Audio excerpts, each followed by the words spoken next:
What if I told you there was another capital city in Australia where you can get yields greater than 4.5%, with 5% being totally plausible?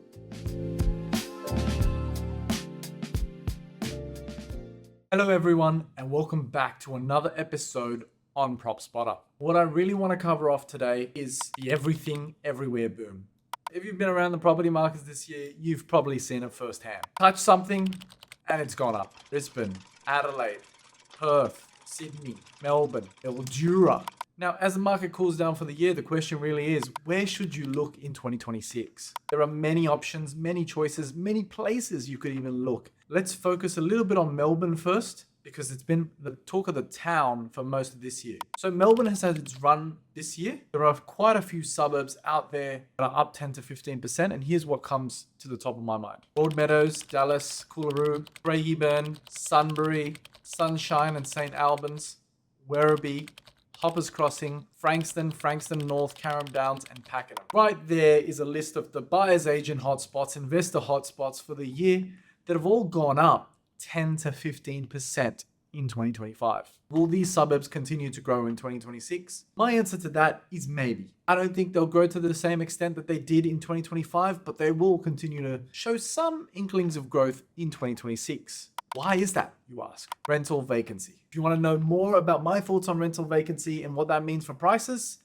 click on the top right-hand corner here to watch that video. In short though, landlords will struggle to have the cash flow to hold properties like these, as they're currently yielding sub 3.5% against home loan interest rates of 5.5% or more.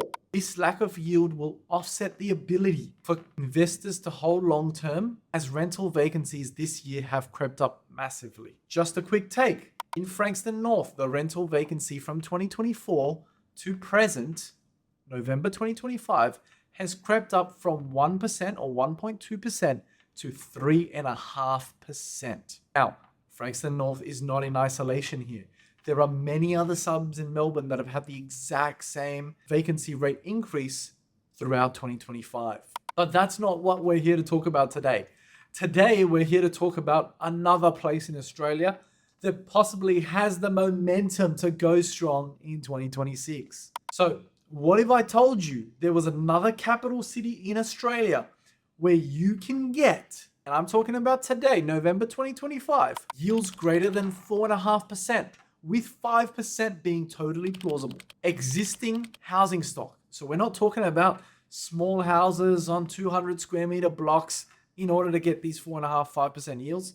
We're talking about full-blown 500 square meter, 600 square meter, 700 square meter blocks with a nice brick house on it. And these suburbs have days on market less than 30. Houses are flying off the shelves in these suburbs, and a rental vacancy of sub 1%.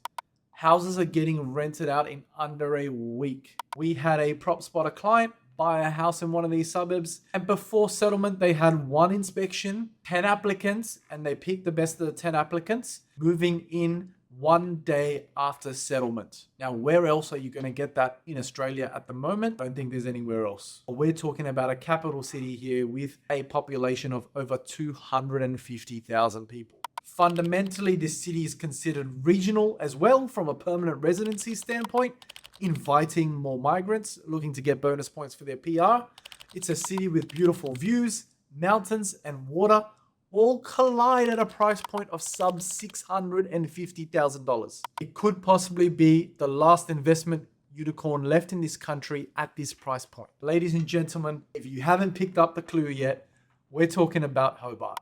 Where do I look in Hobart, Sean? There are quite a few suburbs. Let's use this video to talk about 3 of them. The first one I want to talk about is Warrane. Warrane, postcode 7018. What do we like about it? What don't we like about it? Let's start off with what we like about it. Number 1, it's got proximity to Tasmania's largest shopping centre in walking distance. Number 2, it's got proximity to high-value postcodes like Bellerive and Howrah, where houses sell for over $900,000.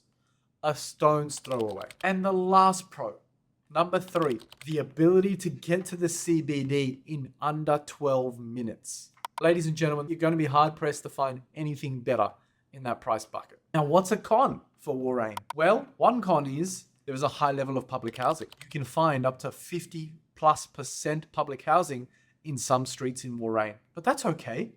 That's not the be all and end all. You've just got to get a really good feel for the street in order to make sure you're making the right investment decision for yourself. We saw a property there recently transact for $650,000 that we received off market. This property was beautiful. Located on Bly Street, it was a house with a large garage that had the potential to be converted into a granny flat and had been owned by the same family. Ladies and gentlemen, the same family since 1978. I don't think they had any issues with Housing Commission. In fact, they're moving one street behind. Now let's talk about suburb number 2, shall we? Suburb number 2 is Glenorchy. If you watch my videos, you probably know we've already got another video on Glenorchy. I've spoken quite a fair bit about Glenorchy and will continue to do so. I think Glenorchy has so much going for it. So let's get straight into it. Sub 650 grand will find you great property in Glenorchy. Pros: very strong infrastructure. It has its own big shopping precinct, which includes a Bunnings. Number 2, close distance to the CBD. You can get there in under 15 minutes driving, even though Glenorchy has its own CBD, I'd say. And number 3, vacancy rates of sub 1%, just like Warrane. You will get your house rented in under a week without a question. Remember, ladies and gentlemen, before we even talk about the third suburb, let's talk about rental vacancy for a moment. Sure, Sean, it's great for me to get that house rented out in a week. Why do I care? I'm happy to go somewhere else if I can get stronger price growth. The reality is, what drives up prices is yield. And what drives up yield is rental vacancy. When there is very tight rental vacancy, people are fighting for the same house. When they're fighting for the same house, what do?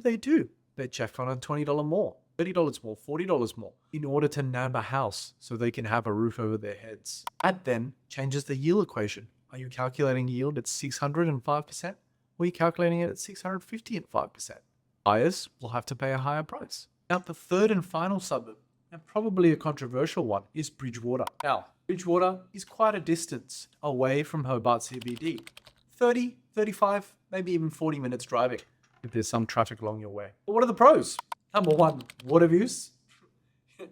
Number 2, a price point sub $550,000 in a capital city. And number 3, that low vacancy rate, again, sub 1%. What cons do you have? You've got high public housing stock, similar to Warrane, areas exceeding 50, 55, 60% in Bridgewater. But you also have this low socioeconomic locality. They're a bit distant from the CBD, from job centres. There are some job centres in Bridgewater and surrounds, more in the industrial area, but it is quite a trek to get into Hobart CBD. Now, we've covered 3 of many other different investment opportunities that present themselves in Hobart. If you're considering your next investment move, check out Tasmania, look at the data, and make your own decisions. If you need any help, feel free to reach out to PropSpotter for our free strategy session, and we can give you the rundown of what we're seeing on the ground. Until then, like, follow, and subscribe